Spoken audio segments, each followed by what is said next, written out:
Hello everybody, welcome to Snyder's Inc. And today we are looking at a series I started but I realized I never actually continued doing. This is 5 Mysterious Unsolved Cases, number 4 from Faction. We never went we stopped doing I stopped doing this for a while. We need to get back into this. Ladies and gentlemen, hit the like button, hit the subscribe button, comment what you think down below. Let's go.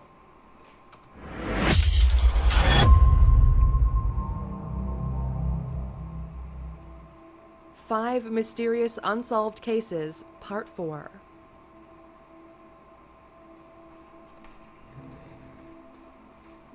On June 4th, 2010, 7-year-old Kiren Horman did not return home from his school in Portland, Oregon. The last documented photograph of him shows him smiling happily at a school fair. Within an hour of this photograph being taken, he disappeared and has not been seen since. On the day of his disappearance, he was taken to school by his stepmother, Terry Horman. She stayed with him at the fair, then claims that she watched him walk down the hall to his first class of the day. Kiren, however, was not seen by his teachers and was marked absent for the day. He seemingly disappeared on his walk along the hall. Terry Horman. Interesting. So the school teacher, so his parents saw him, or his mother saw him walk into the school, walk toward his first class, and then never saw him enter that class. But the teacher never saw him enter that class. So some boy there vanished. Horman apparently then went about her normal routine before posting pictures on Facebook at around 1 p.m. on the same day. These pictures showed Kiren at the school fair. When Terry and Kiren's father, Kane, walked to the bus stop to meet Kiren after school, he was not on the bus. The bus driver reported that Kiren had not boarded the bus, and his teachers claimed that he had been marked absent for the full day. How does that work? Hold on. So he was at a school fair earlier that day, but he never showed up for any class, and he was never in any class. That isn't suspicious. That's bizarre. What's going on there? It's unsolved, so we don't know, but like, he had to have left somewhere. Suspicion was of course aimed at Terry, though nothing could be proven. The family gardener later told police that Terry had offered him a lot of money to murder her husband. This speculation could not be confirmed, but the couple were later divorced, and Kane took out a restraining order on his ex-wife.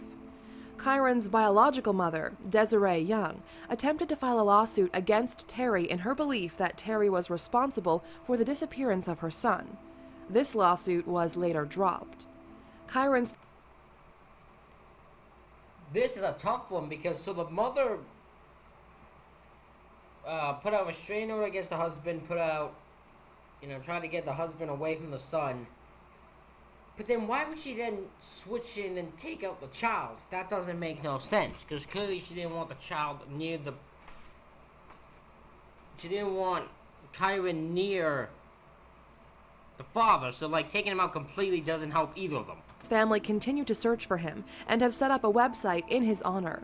It lists many of his favorite foods, movies, hobbies, and more.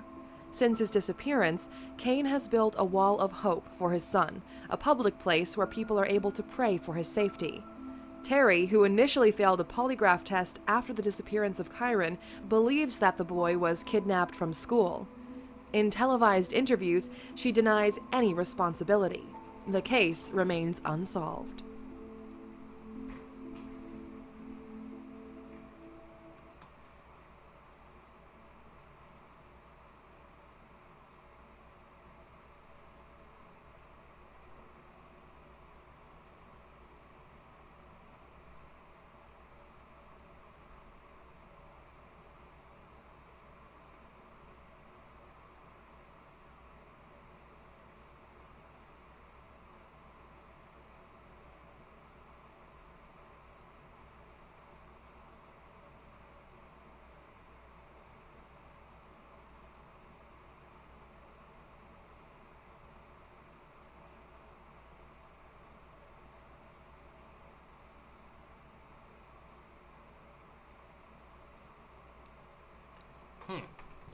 I just had to look see if there's an update on that one. So this is from a while ago. No.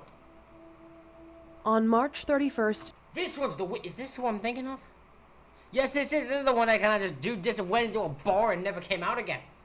2006. 27-year-old Ohio State medical student Brian Schaefer was drinking at a bar with friends from whom he later became separated. Went into a bar and never came out. He was seen on CCTV at around 2 a.m. talking to two girls outside of the same bar before re-entering the building.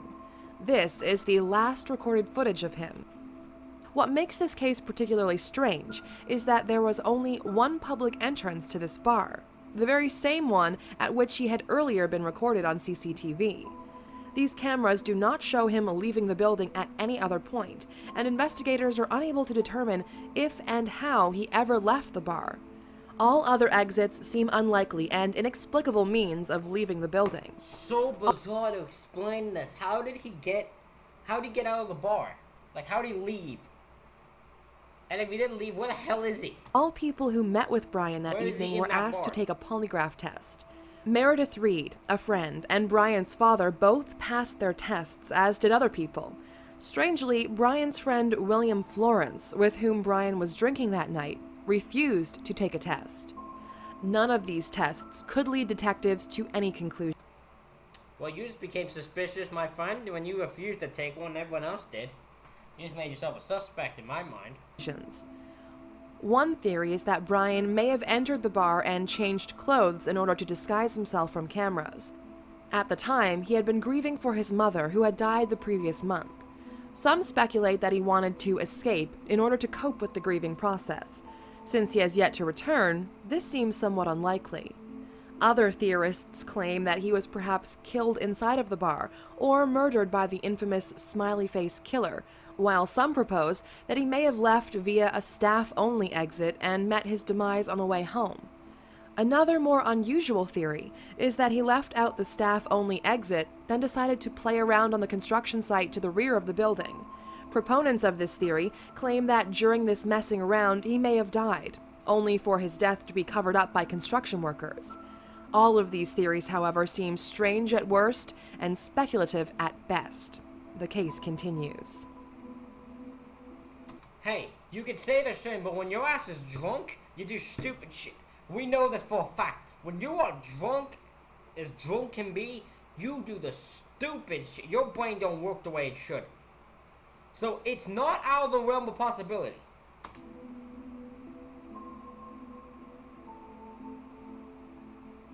On March 22, 2011, British Disney cruise ship worker Rebecca Corum was recorded on CCTV in the crew lounge of the ship on which she was working as a youth counselor.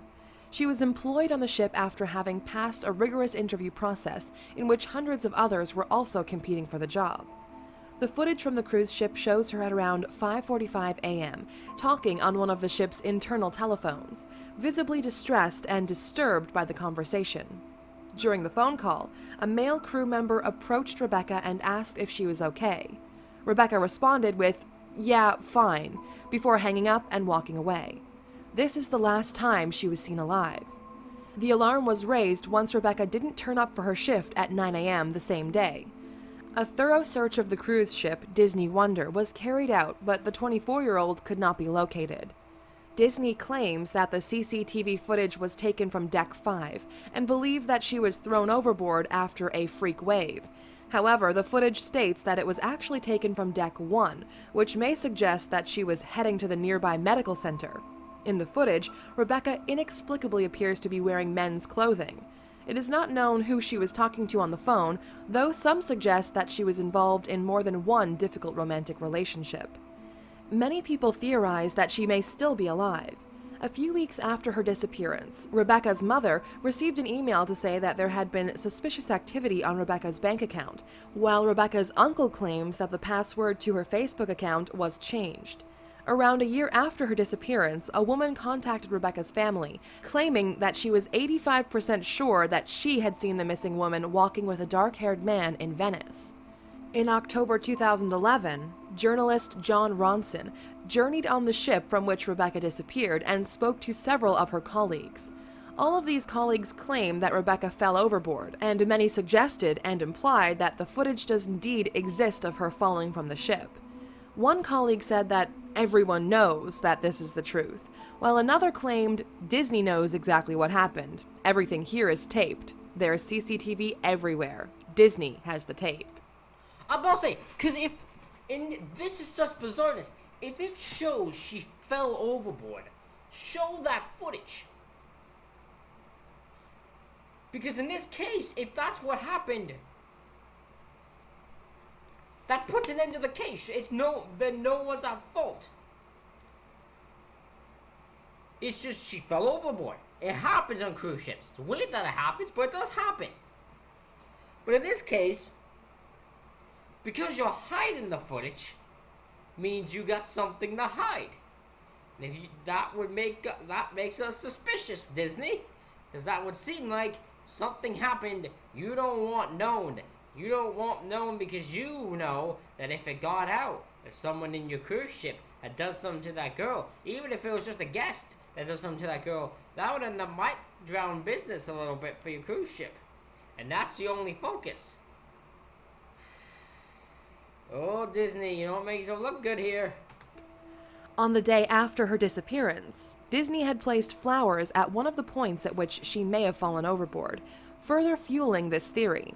Strangely, after her disappearance, Disney gave Rebecca's parents a pair of flip-flops which they claimed belonged to her. These flip-flops, however, were inscribed with the wrong name and the wrong cabin number. Other theorists claim that Rebecca may have committed suicide, though her family strongly disputes this. Investigators have not yet reached a fulfilling conclusion. Families always dispute when someone's gonna do suicide, right? Especially based off that phone call. Someone had gone to her. But either way, like, if the Disney has the footage of her falling overboard, jumping overboard herself, let that footage be known. So even just give it to the officials. Give it to the fucking officers. That way they can report what happened. You don't need to actually show the footage.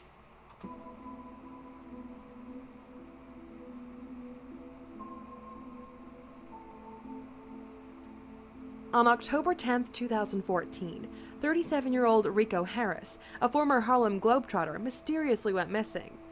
Rico had decided that he wanted to start a new life with his fiancée Jennifer in Seattle. The previous day, he visited his family in Alhambra, California to pick up some of his belongings and to say goodbye before finalizing the move. He had been searching for work in the Seattle area and managed to get a job interview which was scheduled for the next day. Just after midnight, he left his mother's home and began the 1,000-mile road trip. Rico spoke to Jennifer on the phone throughout the night and mentioned that he was feeling tired. At around 8 a.m., his mother called and he explained that he was planning on stopping briefly in Sacramento for food and a nap. Around the same time, his fiancée tried calling him, but there was no answer.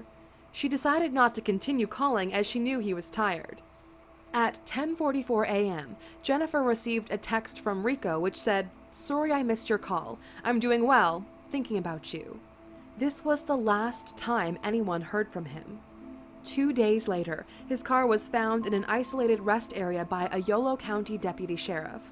Its battery was dead and it had run out of gas. Inside the car were various papers, CDs, and credit cards, all of which were scattered around.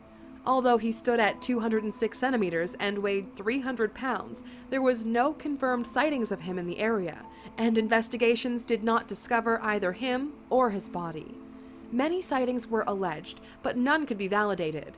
One of these sightings reported seeing him at a barrier near the roadside. Investigators were able to find his backpack, which was found about 1,500 feet from the location at which he was believed to make his final call. Inside the backpack was Rico's cell phone and jumper cables. Strangely, officers found a number of photographs on his phone, including a selfie of Harris standing in front of a Yolo County road sign. The cell phone also included some videos, which were seemingly taken unintentionally. Eerily, these videos showed Harris tearing papers, singing along to music, and tossing CDs around his car. These videos were taken on the evening of October 10th, the night on which he disappeared. Rico had a history of alcohol and drug abuse, so some speculate that he may have taken a combination of drugs before wandering into the woods and getting lost. Investigators also have reason to believe that he may have returned to the site a week after he went missing.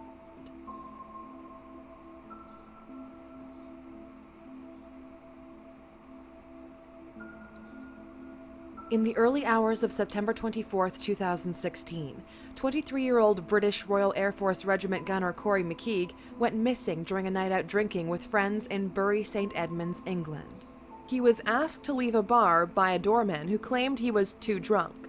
He was then spotted in a fast food restaurant before CCTV later caught him wandering on the street at 3:25 a.m. More CCTV. Is he the guy that started walking on a city that just disappeared? Like he never actually went anywhere? Kind of just goes around a corner and then he's just never seen again? Footage seems to suggest that he spent some time sleeping in a doorway during these hours.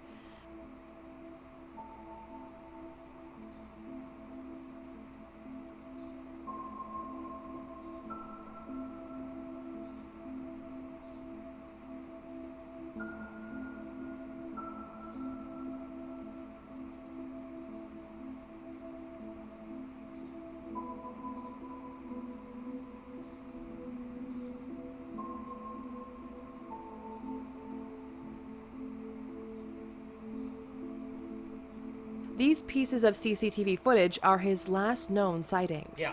Investigators That's who he is. Yeah, so he is that guy. He's the one that went around the corner and just vanished.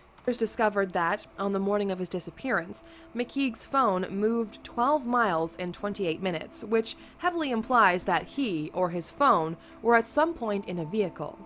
One major theory speculates that his body was placed into a garbage truck before then being dumped at a landfill site.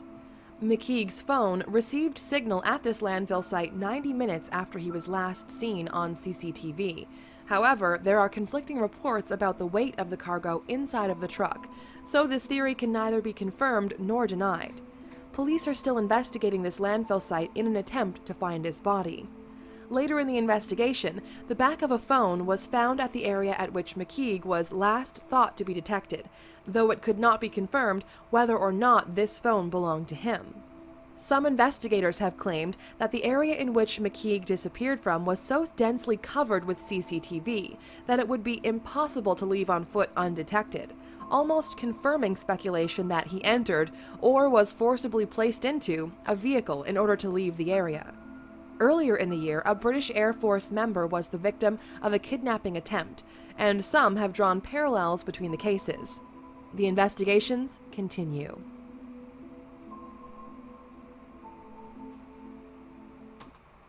Wait, when was this done? When was this done? Because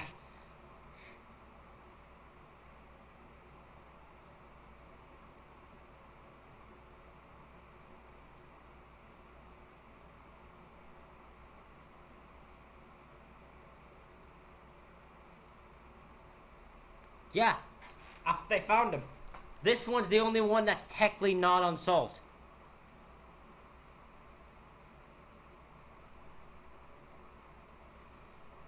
This is even more weird. He was pronounced dead way before this video was done. Oh, way after.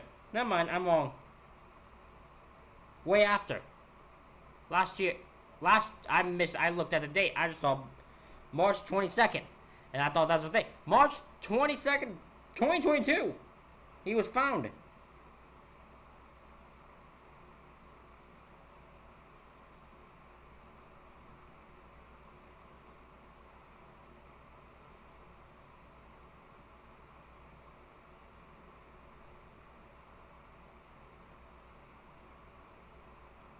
He was pronounced dead in March 2022. Anyways, ladies and gentlemen. Hope y'all enjoyed this reaction video. Hit the like button, hit the subscribe button, comment, stick down below. Thank y'all for watching. I'll see y'all for the next one.